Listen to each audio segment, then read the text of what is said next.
दुआ मिर्ज़ा, आप बताइएगा कि आपके पास कोई इस तरह की डिटेल सामने आएंगी कि आखिरी बार ये जो सेहत का महकमा होता है, वफाकी सेक्रेटरी को जिस तरह से मुअत्तल कर दिया गया, इन्होंने कोई लास्ट विजिट किया हो, कोई जाकर इंस्पेक्शन की हो कि हस्पताल में जो भी SOPs हैं, जो भी चीज़ें हैं, वो सही तरह से अपने जो काम है वो सर अंजाम दे रही हैं?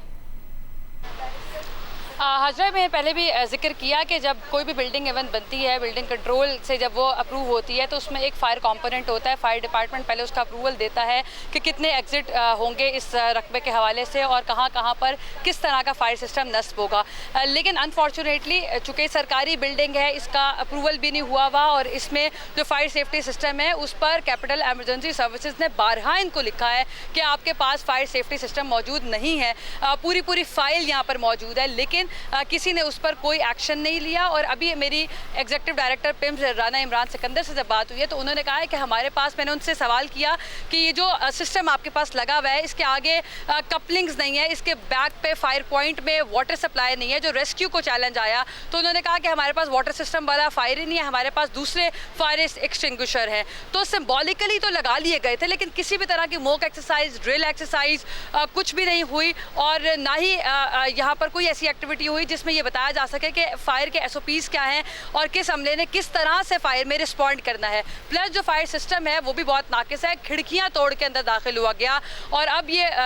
पेश की जा रही है वजह के बच्चे चोरी होने की वजह से एग्जिट्स थे, लेकिन उन एग्जिट पॉइंट्स पर जहां से फौरी निकला जा सकता था उन पर ऐसे ताले लगे हुए थे कि उस पर जंग भी लगा हुआ है। और बाकी भी बिल्डिंग में अभी तक जो मैं आपको रिपोर्ट कर रही हूँ ऐसी ही सिचुएशन है। तो इस अस्पताल में फायर सिस्टम का कोई नहीं है, बल्कि वफाकी वज़ीर सेहत ने खुद ये एडमिट किया कि सरकारी अस्पताल है, इसलिए यहाँ पर इंटरनेशनल स्टैंडर्ड्स नहीं है, यहाँ पर चीज़ें कॉम्प्रोमाइज़ हो सकती हैं, लेकिन एक बड़ी तादाद में लोग यहाँ पर आते हैं। दुआ, हमें ये बताइए, क्या यहाँ पर CCTV कैमरास नस्ब थे? हम उम्मीद रखें कि बहुत जल्द CCTV कैमरे की वीडियोस में मिलेगी या कम से कम जो तहकीकी कमेटी है उनके पास होगी और वो अंदाज़ा लगा सकेंगे कि कितना अमला मौजूद है। अगर आग लगी तो इनिशियली फायर फाइटिंग के लिए क्या रिएक्ट किया गया, किस तरह रिएक्ट किया गया, मिल सकेगी हमें ये वीडियो?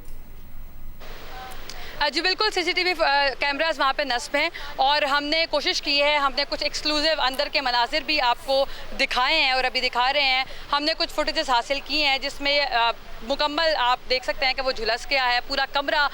बुरी तरह जल गया है। CCTV कैमरास तहकीकाती कमेटी के पास हैं, क्राइम सीन यूनिट के लोग यहाँ पर मौजूद हैं, वो उसको एनालाइज कर रहे हैं, फोरेंसिक के लोग मौजूद हैं, वो एनालाइज कर रहे हैं। लेकिन इनिशियली हमें अनऑफिशियली यही बताया गया है, हमारे सोर्सेज ने कंफर्म किया कि उस वक्त वहाँ पर कोई अमला मौजूद नहीं था। जबकि एग्जीक्यूटिव डायरेक्टर से हमने बात की तो वो अभी तक ये कह रहे हैं कि अमला मौजूद था, लेकिन वो साथ साथ ये भी कहते हैं कि अगर इंक्वायरी कमेटी में चीज़ें सामने आएंगी तो वो ही विल डेफिनेटली रिज़ाइन। उन्होंने आज खुद भी ये बात हमसे ऑन कैमरा भी की है। लेकिन पॉइंट ये है कि अभी असलम गौरी साहब को हटाया गया, इससे पहले तो वो अस्पताल में नज़र नहीं आए, लेकिन आज अभी थोड़ी देर पहले वो यहाँ पर आए थे तारिक फजल चौधरी के साथ, उन्होंने विजिट भी किया था और उन्होंने भी यही कहा था कि इंक्वायरी कमेटी में जो आएगा। तो अभी एहतियात से काम लिया जा रहा है इन्फॉर्मेशन के हवाले से, लेकिन जो अंदर के मनाजिर हैं, जिस तरह